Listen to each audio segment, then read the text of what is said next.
Hello and welcome to another video from Midas Touch Toys, Games, Collectibles. And today we are looking at the 1988 release by Galoob from their Star Trek The Next Generation series of 4-inch action figures. Now, Galoob had the license to produce the Star Trek The Next Generation figures for Season 1, which they only had for a short time. Before the license expired and then was issued to Playmates. But for Season 1, the first set of figures that were produced were by Galoob, and this particular figure we are looking at today is one of those figures, and it is of Lieutenant Worf, who was a Klingon officer aboard the USS Enterprise.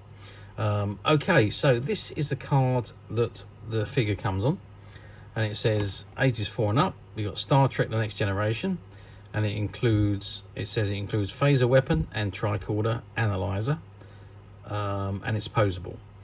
And then you can see an image of the USS Enterprise D with an image of Worf as he looked in Season 1, and then you've got the figure behind the puddle, and it says Lieutenant Worf, Klingon officer of the USS Enterprise starship, and it's got Galoob, and it's number 5340. So that's the front of the card. Now, before we have a good look at the figure itself, let's turn the card around and see what we got printed on the back. Okay, so I've turned the card around, and this is what we've got on the back. Is a star date 41000.1. 78 years after the original mission, an all-new USS Enterprise and her crew head out into all-new adventures. Their mission: to protect and defend Earth, Federation star bases and colonies, to seek out new life and new civilizations, to boldly go where no one has gone before. And it's got Star Trek Next Generation logo on the right, and it says collect the whole universe of action and adventure. And you've got Captain Jean-Luc Picard, Commander William Riker, Lieutenant Commander Data, Lieutenant Geordi LaForge, Lieutenant Natasha Yar, Lieutenant Worf, and the evil Ferengi leader. And it says action figures collect the whole crew, phaser weapon, and die-cast USS Enterprise starship.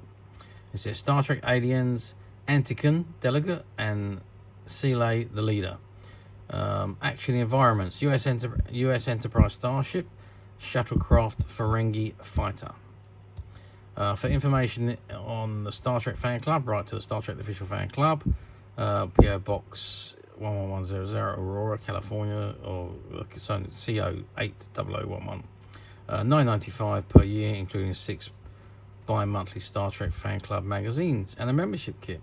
Sounds very reasonable. The USS Enterprise starship flying, and then we've got the personal file of Lieutenant Commander Worf, or Lieutenant Worf. Then it says Starfleet personal file, Worf, Lieutenant, Science Officer, USS Enterprise, origin Klingon, a member of the warrior race that was once the mortal enemy of the Federation, but is now its ally. Lieutenant Worf operates the science, environmental, and propulsion stations aboard the USS Enterprise starship. The personnel of Starfleet are glad to have his extraordinary powers on their side. And there's the image of Lieutenant Worf from Season 1. Proof of purchase, it says 1 mission point, barcode, and you've got all the copyright information and the logos on the bottom right hand corner. Okay, so that is the back of the card. Now, without further ado, let's turn the card around and have a good look at the figure itself. Okay, so I've zoomed right in on the figure itself, and I'm not sure if we can have a really good view. I'm going to try and bring the card forward a little bit, because the actual sculpting of Worf's head, I think, is amazing on this figure from 1988. The sculpting on these figures, I think, was brilliant. Galoob done very, very well in sculpting them. Facial features are very much like Worf as well. If you look at the figure, and then if we zoom out a little bit, and you can see the image of Michael Dorn, who played the part of Worf in Star Trek Next Generation, and then went on to Deep Space Nine and in Picard. But that's an early image of him as he appeared in Season 1, and the figure is very, very good likeness of Worf, and the sculpture was very, very good at the facial features. I think these figures were some of the best that were produced for Season 1. In fact, some of the best 4-inch figures that were produced, facial features to date. They were so well done. but unfortunately Galoob didn't have the license for very long, and then it went over to Playmates, who also done terrific figures. But anyway, back to the point. This is Worf. Now Worf stands 4 inches tall, and he is dressed in his Starfleet uniform, which is the purple or dark red shirt with the black edging, and his black trousers and black boots, and he's wearing his Klingon gold sash.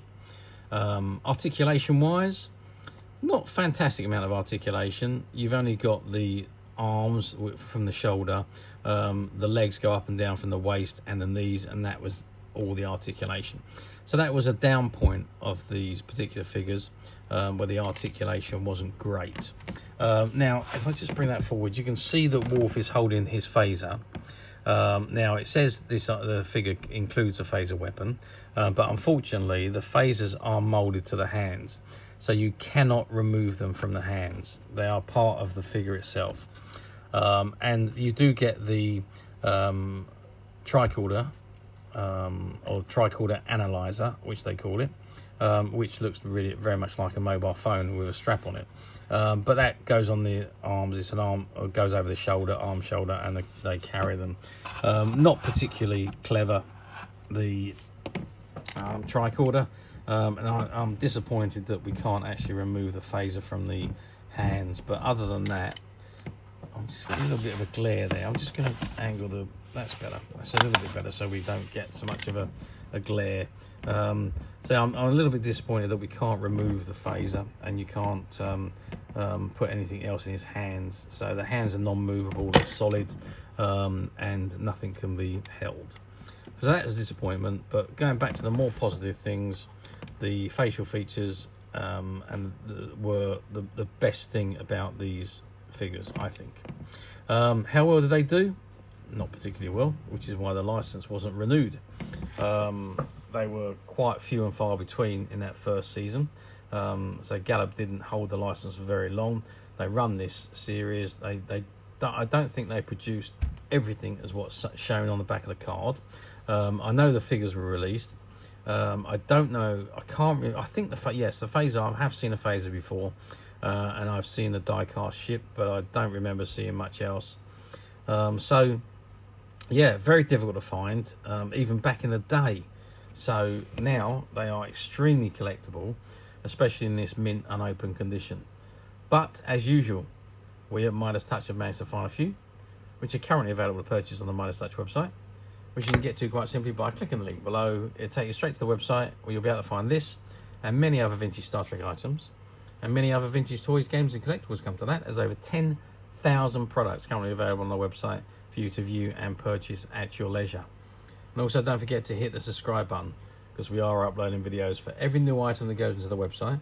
There will be something for everybody. And I'm absolutely positive you're not going to want to miss this, because we literally have thousands and thousands of new products which we're shooting videos for and uploading on a daily basis.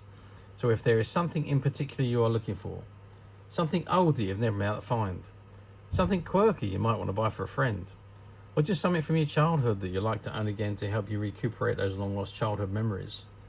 Well, stay tuned, keep watching, because you never know, the next item we upload could be that item you've been looking for. Okay, that is it for me on this particular item. I hope you've enjoyed this very short video. Thanks for watching, and we will see you again soon.